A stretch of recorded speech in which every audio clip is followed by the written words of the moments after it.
Okay students, last క్లాస్లో మనము material science crystalline amorphous solids గురించి డిస్కస్ చేసుకున్నాము. సో ఇప్పుడు మనం థర్డ్ బీఎస్సీ ఫిజిక్స్లో మెటీరియల్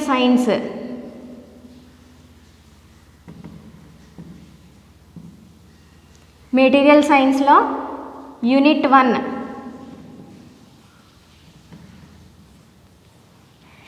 1లో మెటీరియల్ సైన్స్లో యూనిట్ 1లో క్లాసిఫికేషన్ ఆఫ్ మెటీరియల్స్ గురించి మనం ఇప్పుడు నేర్చుకుంటాం. సో అసలు ఈ మెటీరియల్స్ ఎన్ని టైప్స్, మనకి అవి ఎలా తయారవుతాయి, వాటి వల్ల అడ్వాంటేజెస్ ఏంటి అండ్ యూజెస్ ఏంటి అనేది మనం ఇక్కడ నేర్చుకుంటాం. సో అన్ని మెటీరియల్స్కి ఒకే ఫిజికల్ ప్రాపర్టీస్ ఉండవు.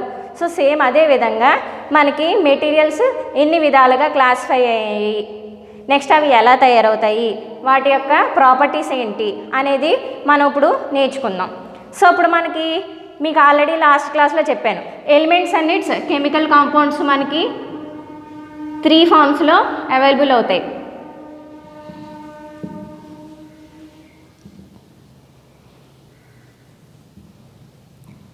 ఏంటవి? Solids, liquids and gases.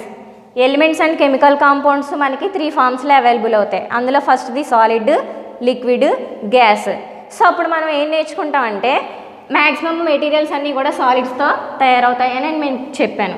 So ఈ సాలిడ్స్కి అన్ని సాలిడ్స్ ఒకేలా ఉండవు. మనకి సాలిడ్స్లో రకాలు ఉంటాయి, క్రిస్టలిన్, అమార్ఫస్. అది ఆల్రెడీ లాస్ట్ క్లాస్లో డిస్కస్ చేసుకున్నాం. సో అన్ని సాలిడ్స్ యొక్క ఫిజికల్ ప్రాపర్టీస్ ఒకేలా ఉండవు. కొన్ని ఏమవచ్చు, డక్టైల్, నెక్స్ట్ బ్రిటిల్ అవ్వచ్చు కొన్ని సాలిడ్స్. కొన్ని గుడ్ కండక్టర్స్ అవ్వచ్చు, good conductors of heat and electricity. కొన్ని గుడ్ కండక్టర్స్ అవ్వచ్చు హీట్కి, ఎలక్ట్రిసిటీకి, లేదా బ్యాడ్ కండక్టర్స్ అవ్వచ్చు. నెక్స్ట్ కొన్ని ఎలా ఉండొచ్చు అంటే మనకి ఆప్టికల్ ప్రాపర్టీస్ చూసుకున్నట్లయితే ట్రాన్స్పరెంట్ అవ్వచ్చు, ట్రాన్స్లూసెంట్ అవ్వచ్చు, నెక్స్ట్ ఓపేక్ అవ్వచ్చు. సో మనకి సాలిడ్స్లో ప్రాపర్టీస్ ఎలా ఉంటాయంటే డక్టైల్ అవ్వచ్చు, బ్రిటల్ అవ్వచ్చు. కొన్ని solids good conductors of heat అవ్వచ్చు, లేదా ఎలక్ట్రిసిటీ అవ్వచ్చు, లేదా బ్యాడ్ కండక్టర్స్ అవ్వచ్చు. కొన్ని ఆప్టికల్ ప్రాపర్టీస్కి వచ్చేటప్పటికి ట్రాన్స్పరెంట్ అవ్వచ్చు, ట్రాన్స్లూసెంట్ అవ్వచ్చు, ఓపేక్ అవ్వచ్చు. నెక్స్ట్ సమ్ ఆర్ మ్యాగ్నెటిక్ అవ్వచ్చు ఆర్ నాన్ మ్యాగ్నెటిక్ అవ్వచ్చు. సో ఇప్పుడు ఈ ప్రాపర్టీస్ ఏంటో మనం తెలుసుకుందాం. ఫస్ట్ ప్రాపర్టీస్ ఏంటో తెలుసుకుంటే అవి మెటల్స్, సెరమిక్స్, అలాయ్స్ అవి చెప్పేటప్పుడు మనకి క్లియర్గా అర్థమవుతాయి. సో ఫస్ట్ ప్రాపర్టీ ఏంటంటే మనకి డక్టైల్. సో డక్టైలిటీ అంటే మీనింగ్ ఏంటంటే capable of large deformation without any fracture. So అప్పుడు మనం ఏదైనా ఒక బాడీ మీద ఫోర్స్ అప్లై చేసామనుకోండి, ఆ బాడీ యొక్క సైజు, షేప్ అనేది చేంజ్ అయిపోద్ది. అది ఒక మెకానికల్ ప్రాపర్టీ. ఫర్ ఎగ్జాంపుల్ ఈ బాడీ ఉంది, ఫర్ ఎగ్జాంపుల్ చాక్ పీసే తీసుకోండి, దీని మీద మనం ఫోర్స్ అప్లై చేసామనుకోండి, ఏమవుతుంది? ఈజీగా బ్రేక్ అయిపోద్ది. సో ఈజీగా బ్రేక్ అయిపోయే వాటిని ఏమంటామంటే మనము బ్రిటిల్ అంటాం. సో మీరు సింపుల్గా ఎలా గుర్తుపెట్టుకుంటారంటే బ్రిటిల్, బ్రేక్. సో ఈజీగా బ్రేక్ అయిపోయే అన్నీ కూడా బ్రిటిల్లోకి వస్తాయి. ఎక్కువ ఫోర్స్, చాలా లార్జ్ ఫోర్స్ అప్లై చేస్తేనే కానీ బ్రేక్ అవ్వనటువంటి వాటిని డక్టైల్ అంటాం. Next good conductors of heat and electricity. So conductor అంటే ఏంటంటే ఎలా చేస్తుందని మీనింగ్ అనమాట. So good conductor of heat and electricity అంటే మీనింగ్ ఏంటంటే హీట్ని, కరెంట్ని తన గుండా పోనిచ్చేటువంటి మెటీరియల్స్ని గుడ్ కండక్టర్స్ అంటారు. నెక్స్ట్ బ్యాడ్ కండక్టర్స్ అంటే ఏంటి? ఆ మెటీరియల్స్లోంచి మనకి హీట్, ఎలక్ట్రిసిటీ అనేది ఫ్లో అవ్వదన్నమాట. సో అది good and bad conductors of heat and electricity. Next optical క్యారెక్టరిస్టిక్స్కి వచ్చేటప్పటికి ట్రాన్స్పరెంట్ అవ్వచ్చు, ట్రాన్స్లూసెంట్ అవ్వచ్చు, ఓపేక్ అవ్వచ్చు. సో ఆప్టికల్ అంటే మీనింగ్ ఏంటంటే లైట్కి సంబంధించిందనమాట. Okay. So for example transparent అంటే ఏంటంటే మనకి గ్లాస్ తీసుకున్నాం అనుకోండి, గ్లాసులోంచి మనం చూస్తే వేరే వాళ్ళు మనకు కనిపిస్తారా, కనిపించరా? కనిపిస్తారు. సో అదేంటంటే మనకి ట్రాన్స్పరెంట్. లైట్ దేని గుండా అయితే పాస్ అవుతుందో దాన్ని ట్రాన్స్పరెంట్ అంటారు. లైట్ దేని గుండా అయితే పాస్ అవ్వదో దాన్ని ఏమంటారంటే ఒపేక్ అంటారు. లైట్ పార్షియల్గా పాస్ అయ్యేట్లు ఏమంటామంటే మనం ట్రాన్స్లూసెంట్ అంటారు. ఓకేనా. నెక్స్ట్ మ్యాగ్నెటిక్ బిహేవియర్కి వచ్చేటప్పటికి సమ్ ఆర్ మ్యాగ్నెటిక్ అవ్వచ్చు, కొన్ని నాన్ మ్యాగ్నెటిక్ అవ్వచ్చు. సో మనకి మ్యాగ్నెటిక్ అంటే ఏంటంటే ఫర్ ఎగ్జాంపుల్ మ్యాగ్నెట్ పక్కన పెట్టినప్పుడు అవి అట్రాక్ట్ అయ్యి విధానాన్ని బట్టి అవి మ్యాగ్నెటా నాన్ మ్యాగ్నెటికా అని మనం చెప్తాం. సో అప్పుడు మనకి మ్యాగ్నెటిక్లోకి ఏమొస్తాయంటే పారా ఫెర్రో వస్తాయి. నెక్స్ట్ నాన్ మ్యాగ్నెటిక్లోకి ఏమొస్తాయంటే డయా వస్తాయి అన్నమాట. సో ఈ మ్యాగ్నెటిక్ పారామ్యాగ్నెటిక్ అంటే ఏంటంటే మ్యాగ్నెట్ని పక్కన పెట్టినప్పుడు దానికి అట్రాక్ట్ అవుద్ది అనమాట. వీక్గా అట్రాక్ట్ అవుద్ది కాకపోతే వీక్గా అట్రాక్ట్ అవుద్ది. అదే ఫెర్రోమ్యాగ్నెటిక్ మెటీరియల్ పెట్టామనుకోండి మ్యాగ్నెట్ దగ్గర, అది స్ట్రాంగ్గా అట్రాక్ట్ అవుద్ది. సో నాన్ మ్యాగ్నెటిక్ అంటే ఏంటంటే అస్సలు అట్రాక్ట్ అవ్వవు. సో అప్పుడు ఫర్ ఎగ్జాంపుల్ మ్యాగ్నెట్ పక్కన మనం పిన్నీస్ పెట్టామనుకోండి స్ట్రాంగ్గా అట్రాక్ట్ అవుతుంది. సో అవి ఎందులోకి వస్తుందంటే మనకి ఫెర్రోలోకి వస్తాయి అన్నమాట. ఇవి మ్యాగ్నెటిక్ నాన్ మ్యాగ్నెటిక్ ఇవన్నీ కూడా ఏంటంటే మనకి ఫిజికల్ ప్రాపర్టీస్ అనమాట. సో ఈ ప్రాపర్టీస్ ఈ మెటీరియల్స్కి ఎలా ఉంటాయో ఇప్పుడు చూద్దాం. ఏ మెటీరియల్స్కి ఏ ప్రాపర్టీస్ ఉంటాయో మనం ఇప్పుడు చూద్దాం. సో డక్టైల్ అంటే capable of large deformation without fracture. Brittle అంటే ఈజీగా బ్రేక్ అయిపోతాయి. Good conductors of heat and electricity అంటే హీట్ని కరెంట్ని తన గుండా పాస్ చేసుకుంటాయి. బ్యాడ్ కండక్టర్స్ అంటే హీట్ని కరెంట్ని తన గుండా పాస్ చేసుకో. నెక్స్ట్ ట్రాన్స్పరెంట్ అంటే లైట్ని అలౌ చేస్తుంది. ట్రాన్స్లూసెంట్ అంటే పార్షియల్గా అలౌ చేస్తుంది. ఒపేక్ అంటే లైట్ని అస్సలు అలౌ చేయదు. మ్యాగ్నెటిక్ అంటే మ్యాగ్నెట్తో అట్రాక్ట్ అయ్యేవి. నాన్ మ్యాగ్నెటిక్ అంటే మ్యాగ్నెట్ వల్ల అట్రాక్ట్ అవ్వనటువంటి ఇవి ఫిజికల్ ప్రాపర్టీస్ అనమాట. సో ఈ ఫిజికల్ ప్రాపర్టీస్ మనకి మెటీరియల్స్కి ఎలా ఉంటాయి అనేది ఇప్పుడు చూద్దాం.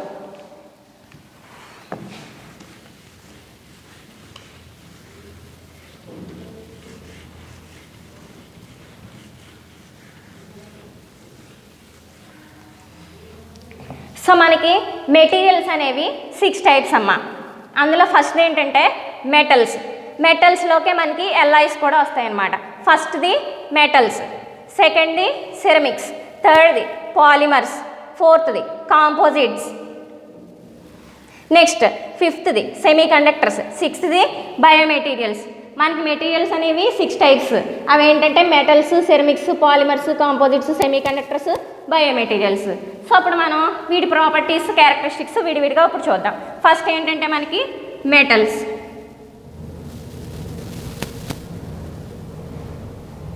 సో ఈ మెటల్స్ ఎలా తయారవుతాయి, వీటి యొక్క ప్రాపర్టీస్ ఏంటి, ఇవి ఎక్కడ యూజ్ చేస్తారు అనేది మనం ఇప్పుడు చూద్దాం.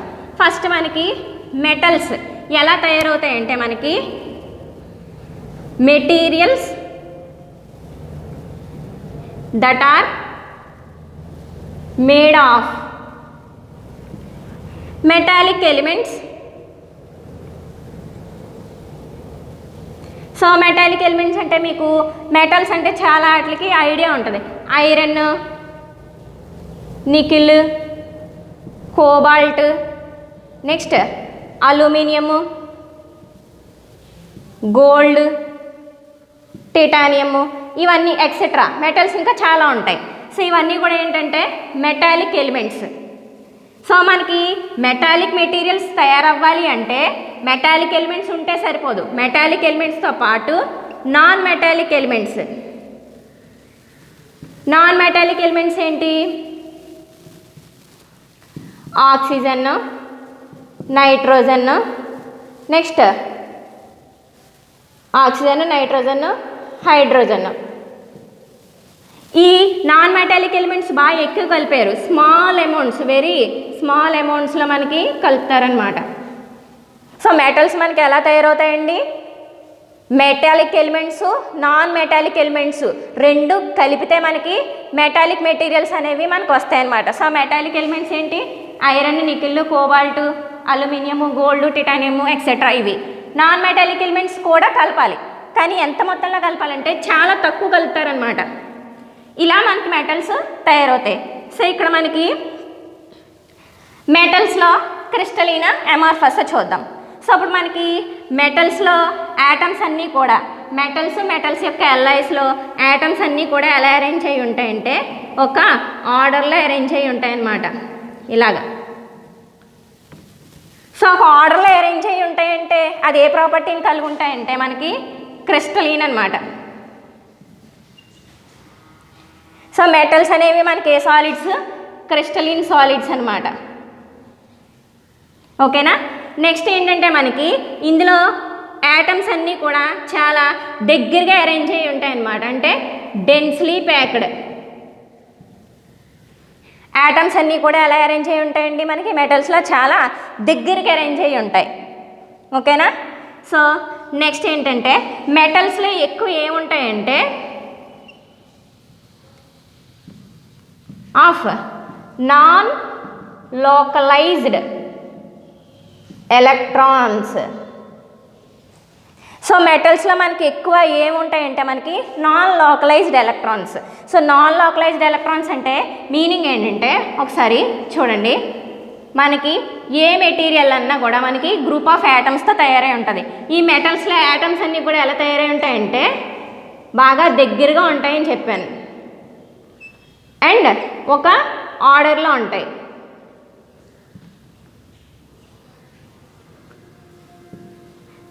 సో ఒక ఆర్డర్లో ఉంటాయి కాబట్టి మెటల్స్ క్రిస్టలిన్ సాలిడ్స్లోకి వస్తాయి, బాగా దగ్గరగా ఉంటాయి. నెక్స్ట్ యాటమ్కి కరెక్ట్గా సెంటర్లో ఏముంటుందంటే మనకి న్యూక్లియస్ ఉంటుంది. న్యూక్లియస్ చుట్టూరు ఏం తిరుగుతాయంటే మనకి ఎలక్ట్రాన్స్ అనేవి తిరుగుతూ ఉంటాయి అన్నమాట. సో ఈ ఎలక్ట్రాన్స్ అనేవి బాగా దగ్గరగా ఉండడం వల్ల ఏమైపోతాయంటే కంబైన్ అయిపోతాయి. ఈ యాటమ్స్ అనేవి బాగా దగ్గరగా ఉంటాయని చెప్పాను కాబట్టి సో ఇవి ఈ అవుటర్ మోస్ట్లో ఉన్న ఎలక్ట్రాన్స్ ఈ యాటమ్ యొక్క అవుటర్ మోస్ట్లో ఉన్న ఎలక్ట్రాన్స్ ఏమవుతాయంటే కంబైన్ అయిపోతూ ఉంటాయి అన్నమాట. సో పర్టికులర్గా ఒక యాటమ్కి చెందవన్నమాట. సో న్యూక్లియస్కి దగ్గరగా ఉన్న వాటి మీద అట్రాక్షన్ అనేది చాలా ఎక్కువగా ఉంటుంది, కానీ న్యూక్లియస్కి బాగా దూరంగా ఉన్న ఎలక్ట్రాన్స్ మీద న్యూక్లియస్ యొక్క అట్రాక్షన్ అనేది చాలా తక్కువగా ఉంటుంది అనమాట. సో ఇలా తక్కువగా ఉండడం వల్ల సో న్యూక్లియస్కి ఎలక్ట్రాన్స్కి మధ్యన బాండింగ్ అనేది చాలా వీక్గా ఉంటుంది. సో అప్పుడు ఈ ఎలక్ట్రాన్స్ని మనం ఈజీగా యాటమ్ నుండి రిమూవ్ చేయొచ్చు. సో ఒక పర్టికులర్ యాటమ్కి చెందనటువంటి ఎలక్ట్రాన్స్ని ఏమంటామంటే మనము నాన్ లోకలైజ్డ్ ఎలక్ట్రాన్స్ అంటాం. సో నాన్ లోకలైజ్డ్ ఎలక్ట్రాన్స్ అంటే మీనింగ్ ఏంటి? Electron is not bounded to A particular atom. So అప్పుడు మనకి ఈ ఎలక్ట్రాన్ అనేది ఒక పర్టికులర్ యాటమ్కి చెందదనమాట. సో ఈ యాటమ్ నుంచి ఈ యాటమ్కి, ఈ యాటమ్ నుంచి ఈ యాటమ్కి అలాగే ఏమవుతుందంటే మూవ్ అవుతూ ఉంటుంది. సో ఎప్పుడైతే మనకి ఎలక్ట్రాన్స్ ఫ్లో అవుతున్నాయో మనకి ఏం ప్రొడ్యూస్ అవుద్ది? కరెంట్ అనేది ప్రొడ్యూస్ అవుద్ది అనమాట. సో కరెంట్ ప్రొడ్యూస్ అయిందంటే కరెంటు ఈ మెటీరియల్లోంచి వెళ్తుంది అంటే అదేమవుతుంది? Good conductor of heat and electricity అవుతుంది అనమాట. Good conductor of heat and electricity. ఓకేనా. సో మనకి ఎప్పుడైనా సరే హీట్ కానీ కరెంట్ కానీ ఒక మెటీరియల్లోంచి ఫ్లో అవ్వాలి అంటే ఖచ్చితంగా అందులో ఫ్రీ ఎలక్ట్రాన్స్ ఉండి తీరాలి. సో ఇన్ కేసు కనుక ఫ్రీ ఎలక్ట్రాన్స్ లేవనుకోండి, న్యూక్లియస్తో అన్నీ బౌండ్ అయిపోయి ఉన్నాయనుకోండి, ఎలక్ట్రాన్ మూవ్ అవ్వదు, న్యూక్లియస్తో బౌండ్ అయిపోయి ఉంటుంది. కాబట్టి ఎప్పుడైతే మూవ్ అవ్వలేదో మనకి కరెంట్ అనేది ప్రొడ్యూస్ అవ్వదు. కాబట్టి ఇక్కడ మనకి ఎలక్ట్రాన్స్ నాన్ లోకలైజ్డ్ ఎలక్ట్రాన్స్ ఎక్కువగా ఉంటాయి. అంటే ఒక యాటమ్కి బౌండ్ అయ్యి ఉండవు అండ్ ప్రతి అలా తిరుగుతూ ఉంటాయి. సో తిరుగుతూ ఉండడం వల్ల మనకి ఏం ప్రొడ్యూస్ అవుద్ది? మెటీరియల్లో కరెంట్ అనేది కండక్ట్ అవుద్ది అనమాట. సో మెటల్ అనేది ఏంటి? Good conductor of heat and electricity. So optical క్యారెక్టరిస్టిక్స్కి వచ్చేటప్పటికి మనకి ఏంటంటే not transparent to visible light. So మీకు ఆల్రెడీ చెప్పాను, నాట్ ట్రాన్స్పరెంట్ అంటే ఏంటి? ఓపేక్ అని. విజిబుల్ లైట్ కనుక మనం వేసామనుకోండి ఆ మెటల్ దాని గుండా పోనివ్వదనమాట.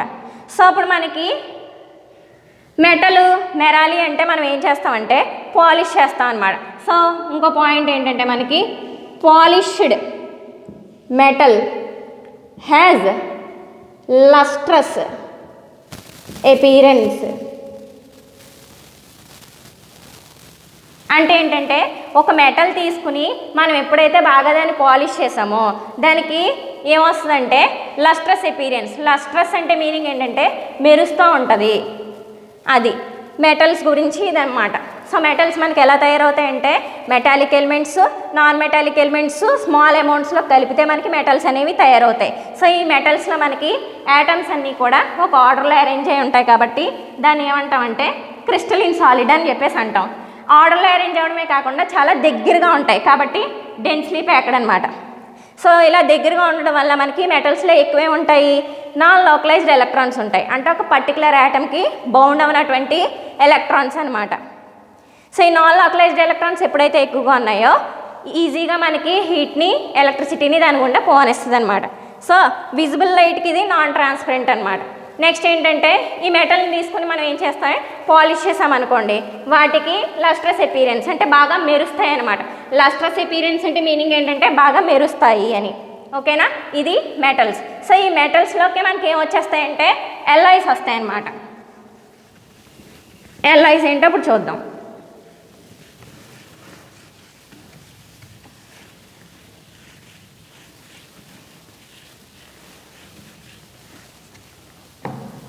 So alloys.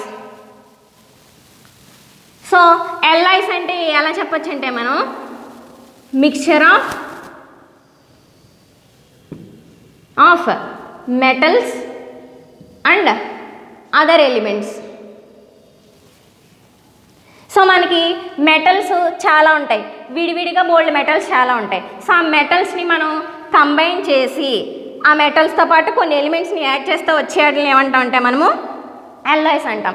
Alloys is the mixture of metals and other elements. So ఈ ఎల్లాయిస్ యొక్క ఉపయోగం ఏంటంటే for example in some cases so ఈ ఎల్లాయిస్ తయారు చేయడం వల్ల మనకి ఉపయోగం ఏంటంటే మనము గోల్డ్ కొనుక్కుంటాం. సో గోల్డ్లో మనకి ఏముంటుందండి 24 క్యారెట్ ఒకటి ఉంటుంది, నెక్స్ట్ 22 క్యారెట్ అంటే ఏంటంటే ప్యూరిటీ అనమాట. సో అప్పుడు మనము ప్యూర్ గోల్డ్ తీసుకున్నాం అనుకోండి, ప్యూర్ గోల్డ్ తీసుకుంటే దానికి కాస్ట్ ఎక్కువ. అలా కాకుండా 24 క్యారెట్ అంటే ఏంటంటే మనకి ఆర్నమెంట్ గోల్డ్ అనమాట. సో ఇప్పుడు మనకి ఒక ఆర్నమెంట్ తయారవ్వాలి అంటే ఖచ్చితంగా అందులో మనకి రాగి కలుపుతారు, కాపర్. సో ఇప్పుడు మనకి గోల్డ్ అనేది ఒక మెటల్, నెక్స్ట్ కాపర్ అనేది ఒక మెటల్. ఈ రెండింటిని ఏం చేస్తున్నాం మనం ఇక్కడ కలుపుతున్నాం. సో కలిపినప్పుడు ఏమైంది మనకి 24 దాని ప్యూరిటీ తగ్గింది, ఇంప్యూరిటీ యాడ్ చేస్తాం కాబట్టి. సో కాస్ట్ కూడా ఏమవుతుందండి తగ్గుతుంది. ఇది ఎల్లాయిస్ యొక్క యూజ్ ఏంటంటే in some cases the overall cost of a material may be reduced. అంటే ఇప్పుడు మనం ప్యూర్ గోల్డ్ తీసుకున్నాం అనుకోండి దాని కాస్ట్ ఎక్కువ పడుతుంది. అలా కాకుండా మనం ఈ ఇంకొక మెటల్ కలిపిని తీసుకున్నాం అనుకోండి దానికి కాస్ట్ తక్కువ పడుతుంది. సో అది ఎల్లాయ్ యొక్క యూజ్ అనమాట. ఓకేనా, next depending on atomic arrangement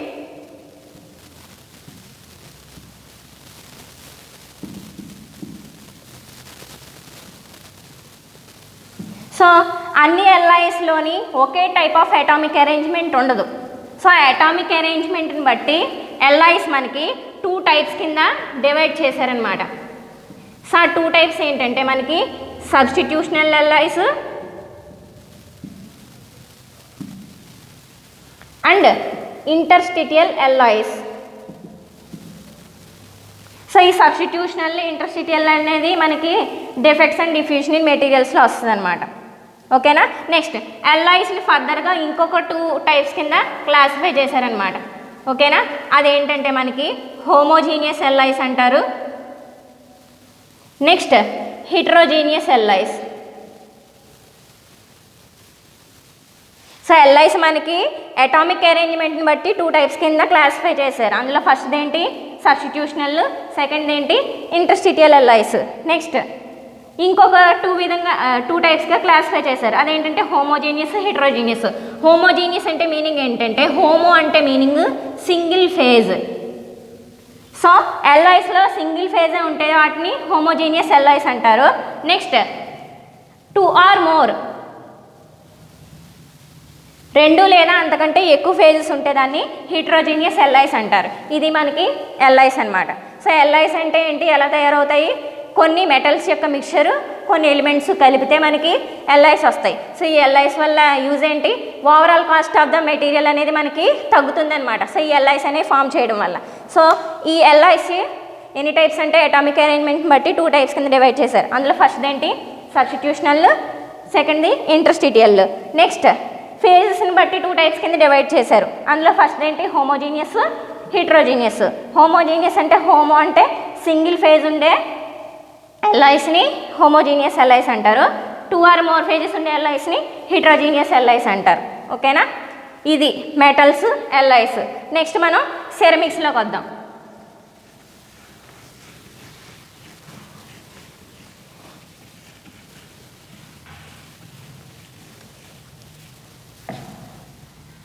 second material ఏంటంటే సెరమిక్స్.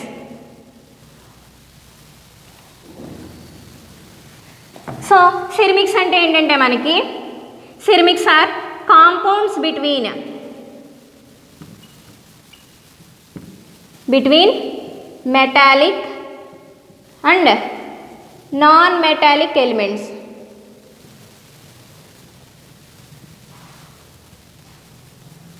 ఓకేనా, మెటాలిక్ అంటే కంప్లీట్గా మెటాలిక్ కాదు, అలాగని కంప్లీట్గా నాన్ మెటాలిక్ కాదు. సో 2 కలిపి ఉండేటువంటి మెటీరియల్స్ని మనం ఏమంటామంటే సెరమిక్స్ అంటాం అన్నమాట. సో ఇవి మోస్ట్గా దేని మీద డిపెండ్ అవుతాయంటే ఫ్రీక్వెంట్లీ బేస్డ్ ఆన్, ఇవి ఎక్కువ దేని మీద బేస్ అవుతాయంటే మనకి నైట్రైడ్స్, ఆక్సైడ్స్, నెక్స్ట్ కార్బైడ్స్, వీటి మీద బేస్ అయి ఉంటాయన్నమాట. మీకు ఎగ్జాంపుల్ చెప్తాను. Al2O3 aluminium oxide. So aluminium అనేది ఏంటి, మెటల్. ఆక్సిజన్ అనేది ఏంటి, నాన్ మెటల్. సో రెండింటిని కలిపితే మనకి సెరమిక్ అనేది తయారవుద్ది అనమాట. So aluminium oxide. So oxides వచ్చింది. Next silicon carbide. Silicon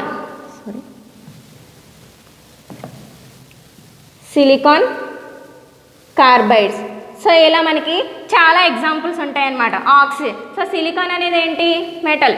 next carbide అనేది ఏంటి, నాన్ మెటల్. సో 2 కలిపితే మనకి సెరమిక్స్ అనమాట. సో ఈ సెరమిక్స్ మనకి 2 రకాలుగా అవైలబుల్ అవుతాయి.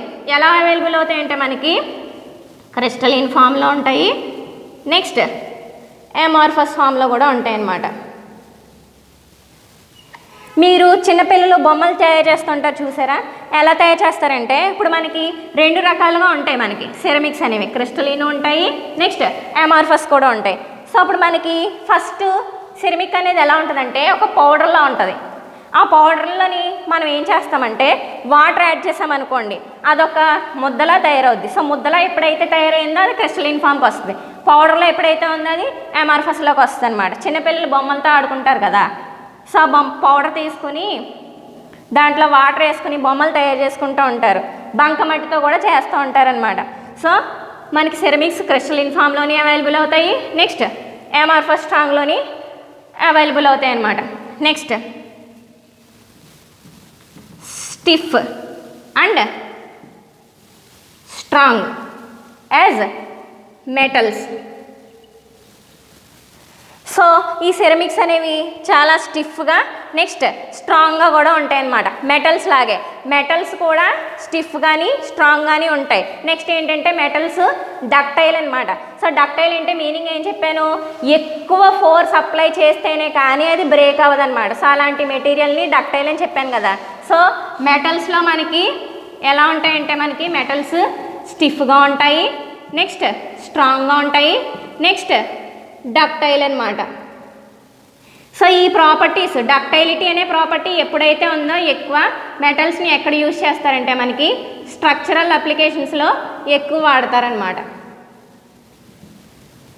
సో ఎంత ఫోర్స్ అప్లై చేసినా కూడా విరగదు కాబట్టే డక్టైల్ ఉంటుంది కాబట్టే దాన్ని ఎక్కువగా ఎక్కడ యూజ్ చేస్తారంటే స్ట్రక్చరల్ అప్లికేషన్స్లో యూజ్ చేస్తారనమాట.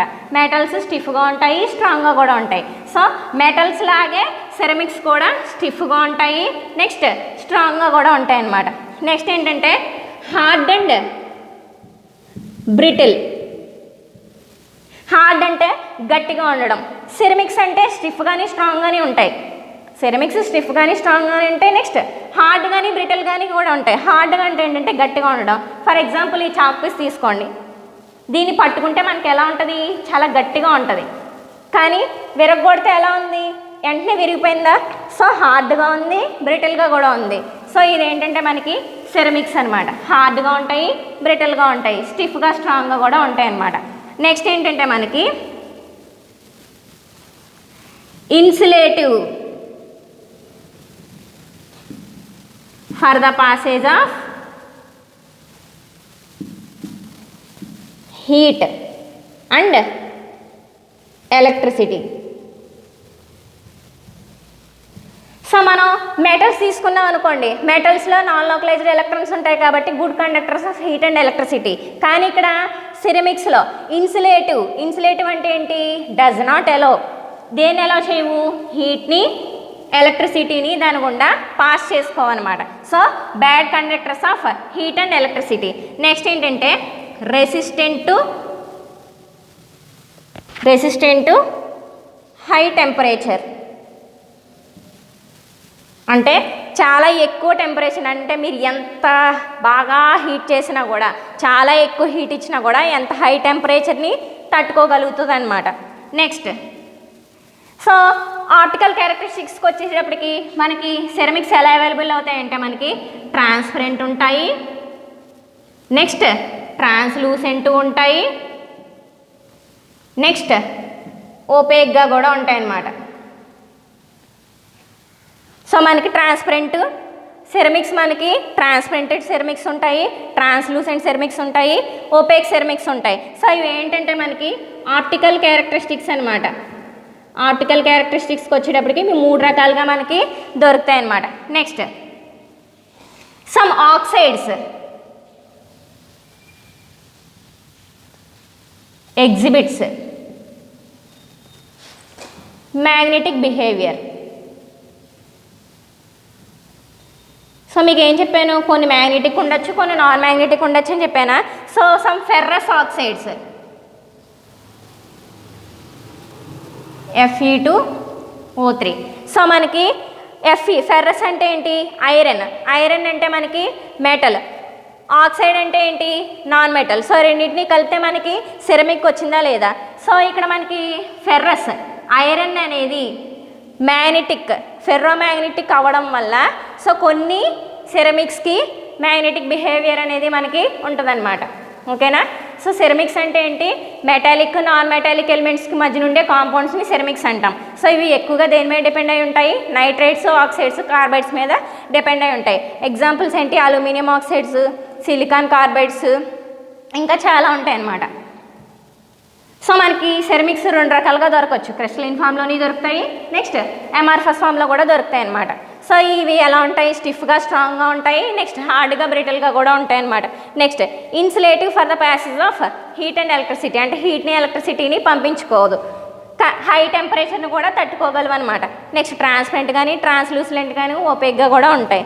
నెక్స్ట్ ఫెర్రస్ ఆక్సైడ్స్ అంటే ఏంటంటే కొన్ని సెరమిక్స్ మాత్రమే ఏం కలిగి ఉంటాయి, మ్యాగ్నెటిక్ బిహేవియర్. అంటే అన్నీ కాదు, ఫెర్రస్ ఆక్సైడ్స్ మాత్రమే ఎలా ఉంటాయి, మ్యాగ్నెటిక్ బిహేవియర్ని కలిగి ఉంటాయి అన్నమాట. సో ఇది మనకి సెరమిక్స్ అనమాట. నెక్స్ట్ వచ్చేసి పాలిమర్స్.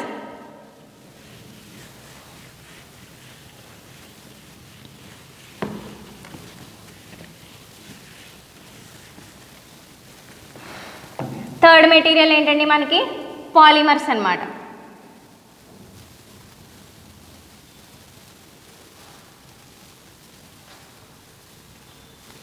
సో మనకి పాలిమర్స్ ఎలా తయారవుతాయి, వాటి యొక్క ప్రాపర్టీస్, యూజెస్ ఏంటో చూద్దాం. సో ఇక్కడ మనకి పాలిమర్స్ అనేవి organic compounds based on carbon and hydrogen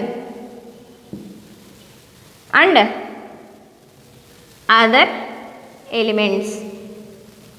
so ఈ పాలిమర్స్ తయారవ్వాలంటే ఏమి ఉండాలి మనకి, కార్బన్ హైడ్రోజన్ మీద బేస్ అయిన ఆర్గానిక్ కాంపౌండ్స్, నెక్స్ట్ కొన్ని అదర్ ఎలిమెంట్స్ కలిపితే మనకి పాలిమర్స్ అనేవి తయారవుతాయి అన్నమాట. సో ఈ పాలిమర్స్ యొక్క స్ట్రక్చర్ వచ్చేసి ఎలా ఉంటుందంటే large molecular structure.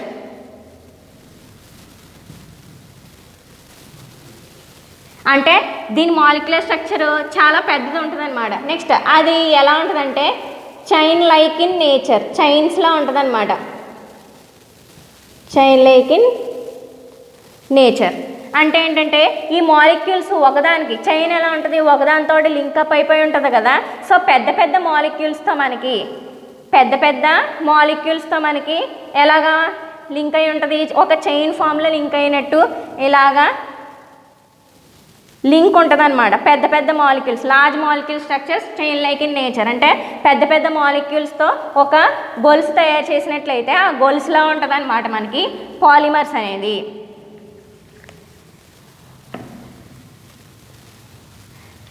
Organic compounds based on hydrogen and carbon and other elements, దాన్ని పాలిమర్స్ అంటారు. ఇది వీటి యొక్క స్ట్రక్చర్ ఎలా ఉంటుంది అంటే మనకి పెద్ద పెద్ద మాలిక్యూల్స్తో చైన్ లాగా ఉంటుంది అనమాట. ఓకేనా. నెక్స్ట్ వీటి యొక్క ప్రాపర్టీస్కి వచ్చేసేటప్పటికి నాట్ స్టిఫ్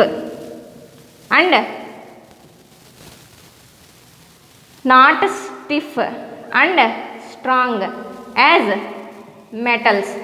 సో మనకి మెటల్స్ లాగా స్టిఫ్ కానీ స్ట్రాంగ్ కానీ ఉండదు. అండ్ కానీ డక్టైల్ ఎలా ఉంటుందంటే మనకి చాలా గట్టిగా ఉంటుంది అనమాట. అండ్ ప్లీయబుల్. సో డక్టైల్ అంటే ఏంటంటే మనకి చాలా ఎక్కువ ఫోర్స్ని తట్టుకోగలుగుతుంది. నెక్స్ట్ ప్లీయబుల్ అంటే మీనింగ్ ఏంటంటే మనకి ప్లాస్టిక్. ప్లీయబుల్ అంటే మీనింగ్ ఏంటంటే మనకి ప్లాస్టిక్ అనమాట. సో మనకి ప్లాస్టిక్ కాబట్టి మనకి ప్లాస్టిక్ సబ్ మెటీరియల్స్ అవి ఎలా తయారు చేస్తారంటే ఇప్పుడు మనకి ప్లాస్టిక్ని కరిగిస్తారనమాట. సో ప్లాస్టిక్ని కరిగించి దానికి కావాల్సిన మౌల్డ్, మనకి ఏ షేప్ అయితే కావాలో ఆ మౌల్డ్లోకి ఆ ప్లాస్టిక్ లిక్విడ్ని పోసేస్తారు. అది కూల్ అయిన తర్వాత షేప్కి వచ్చేస్తుంది అనమాట. So ductile and pliable. Pliable అంటే మీనింగ్ ఏంటంటే ప్లాస్టిక్. సో ప్లాస్టిక్ కాబట్టి మనకి can be formed easily into complex shapes. So ఈజీగా మనకు నచ్చిన షేపుల్లోకి మనం మార్చేసుకోవచ్చు అనమాట. నెక్స్ట్ ఏంటంటే మనకి లో టెంపరేచర్స్ దగ్గర ఈజీగా, అంటే మోడెస్ట్ టెంపరేచర్స్ దగ్గర ఈజీగా డీకంపోజ్ అయిపోతుంది. సో ఈజీగా డీకంపోజ్ అయిపోవడం వల్ల పాలిమర్స్ని పెద్దగా ఎక్కువగా వాడరనమాట. డీకంపోజెస్ and softens at modest temperature.